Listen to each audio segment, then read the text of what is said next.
when a painter starts to paint, he starts on a maybe a white canvas or whatever, and starts to write this, or a white wall.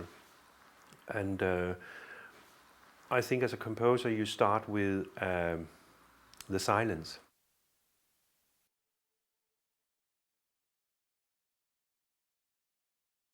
I think the silence is fantastic, and I think that just because there's silence outside you, then there's not necessarily silence inside your head.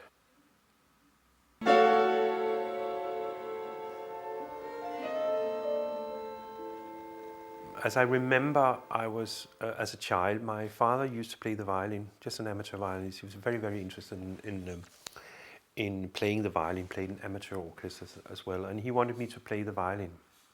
And I didn't have the patience for that. Then he thought I should play the piano. I didn't have the patience for that. But what I did, what I was very interested in, was all his sheet music. All this music, looking at the piano reductions of the violin concerto by Max Bruch, the Vivaldi violin concertos, piano music. He had a lot of piano music. Just looking at that, and then I started to write music. I started to write the string quartet. There was one called Alman, which is the first. And there are so many things in that which is still a part of me. So I haven't really. Well, I have changed, and my music has changed, but I haven't. I think that there was a DNA from the beginning. I found my DNA very quickly, and I can still feel that I have it's the same. A lot of the same ideas which get into the music today as it did in the beginning of the 80s.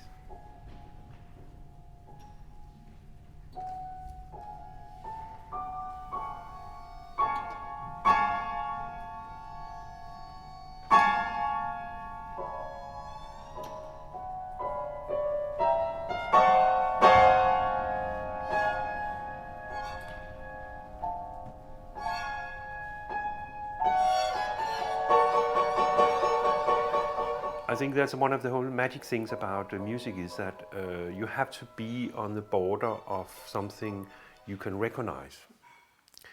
Music where you can't recognize anything. A melody you can't recognize, you can't remember, you can't think, I've heard that before. It doesn't really work.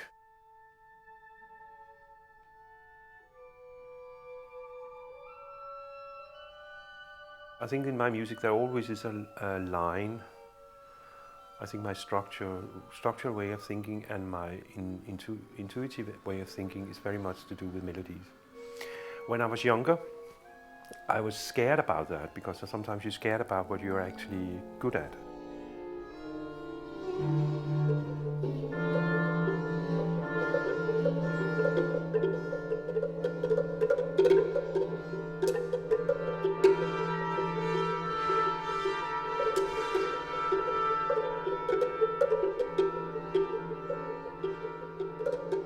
So the good melodies, and that doesn't really matter if it's historical music or new music, if it's pop music or jazz music or whatever, are the melody where they have there's a DNA, which means that it has there's a clear thing that it has an identity of its own, but it also has a memory in itself. The melody has memories in themselves of something else.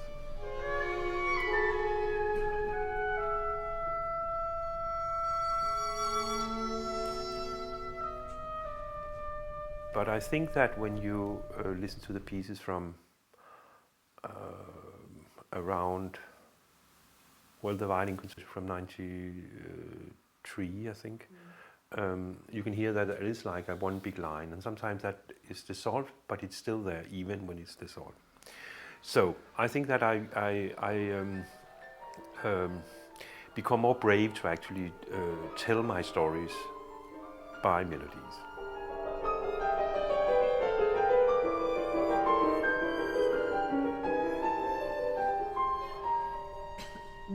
I dream in melodies.